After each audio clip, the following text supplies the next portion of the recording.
Bonjour, bienvenue sur le SIGOMAP, le nouveau système intégré de gestion des opérations de marché public. Dans cette vidéo destinée aux opérateurs économiques, nous allons vous présenter le mode opératoire pour répondre à un appel d'offres. Une fois connecté à votre espace personnel sécurisé, rendez-vous sur la page des avis d'appel d'offres. Pour cela, placez votre souris sur le menu Avis d'appel d'offres, puis cliquez sur la page Avis d'appel d'offres. La page de la liste des avis d'appel d'offres constitue le point de départ de vos actions de consultation et de réponse aux appels d'offres publiés.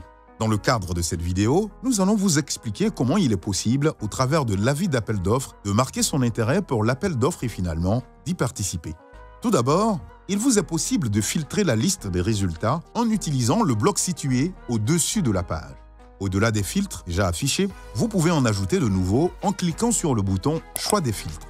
De la même manière, dans le tableau des résultats en dessous du bloc de filtre, il vous est possible de filtrer les colonnes du tableau pour afficher plus ou moins d'informations.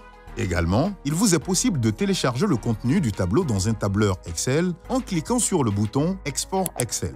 Enfin, vous pouvez réaliser une recherche par mots-clés en utilisant le filtre « Rechercher » situé juste au-dessus à droite du tableau des résultats. Ce filtre vous permet de réaliser n'importe quelle recherche sur la base des caractères que vous renseignez.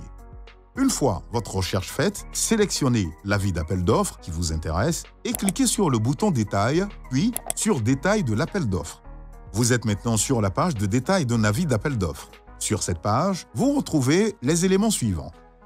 Les informations clés avec notamment la référence unique de l'appel d'offres et son objet, les informations sur l'avis d'appel d'offres avec par exemple les informations sur le périmètre de publication de l'avis, les informations sur le dossier d'appel à la concurrence qui indique par exemple le coût d'acquisition dossier, les informations sur l'offre avec la nature des prix et le délai des offres, et enfin les dates clés rattachées à cet appel d'offres.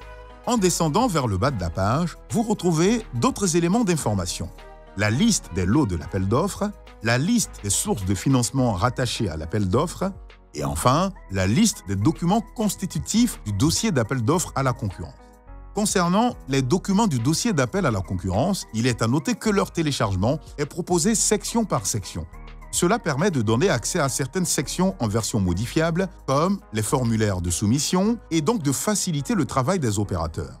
Pour télécharger un document, cliquez sur le bouton « Détail » puis sur « Prévisualiser ». Vous avez ainsi un aperçu du document que vous pouvez également télécharger sur votre ordinateur en cliquant sur « Télécharger ».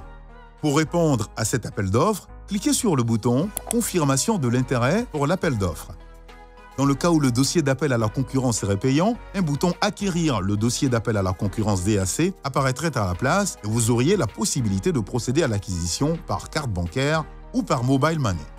Vous êtes redirigé vers la page de participation à l'appel d'offres et êtes donc dès lors considéré comme participant à l'appel d'offres. À ce titre, vous serez notamment automatiquement alerté par le système qu'il y a une modification au niveau du dossier d'appel d'offres à concurrence DAC. Sur cette page, vous retrouvez 4 grandes sections. Les informations concernant l'appel d'offres, le téléchargement du dossier d'appel à concurrence, les demandes d'éclaircissement, la section de dépôt de l'offre. Dans la section 1, informations concernant l'appel d'offres, vous pouvez visualiser les informations clés avec notamment la référence unique de l'appel d'offres, les informations sur l'avis d'appel d'offres, avec par exemple les informations sur le lieu de la séance d'ouverture, les informations sur l'offre, incluant le délai de validité des offres, les dates clés rattachées à cet appel d'offres. Dans la section 2, vous retrouvez le tableau permettant de télécharger le dossier d'appel à concurrence. Il est en tout point similaire au tableau qui était affiché au niveau de la page des avis d'appel d'offres.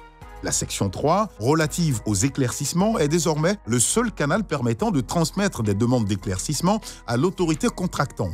Pour ce faire, saisissez votre demande d'éclaircissement dans le champ dédié, puis cliquez sur « Transmission de la demande ».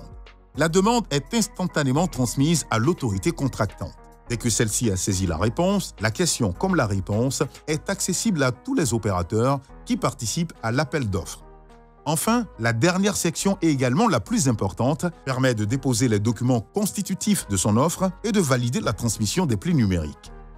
Le premier bloc appelé « Dépôt de documents » permet de déposer les documents constitutifs de son offre. Sélectionnez le type de document, c'est-à-dire un document relatif à l'offre technique ou à l'offre financière que vous souhaitez déposer grâce au filtre « Nature du document ». Vous constatez que de nouveaux champs apparaissent. Indiquez un libellé ainsi que la date de version du document. Pour finir, chargez le fichier en question.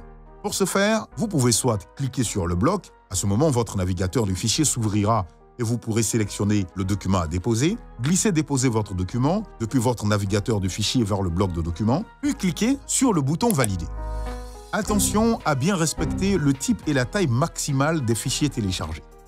Une fois votre document inséré, vous le retrouvez dans la liste des documents constitutifs de votre offre. Vous avez la possibilité de télécharger ou supprimer votre document en cliquant sur le bouton « Détail ». Recommencez l'opération afin que votre opération contienne bien au moins un document de type offre technique, au moins un document de type offre financière. En effet, le système contrôle qu'il y a bien au moins un document de chaque type pour valider la transmission des plis. Il faut noter qu'il n'y a pas de limite au nombre de documents que vous pouvez déposer. À présent, vous pouvez transmettre votre offre. Pour cela, cliquez sur « Transmission définitive de l'offre » puis « Valider ». Votre offre a bien été transmise. Elle est maintenant stockée dans un coffre-fort électronique.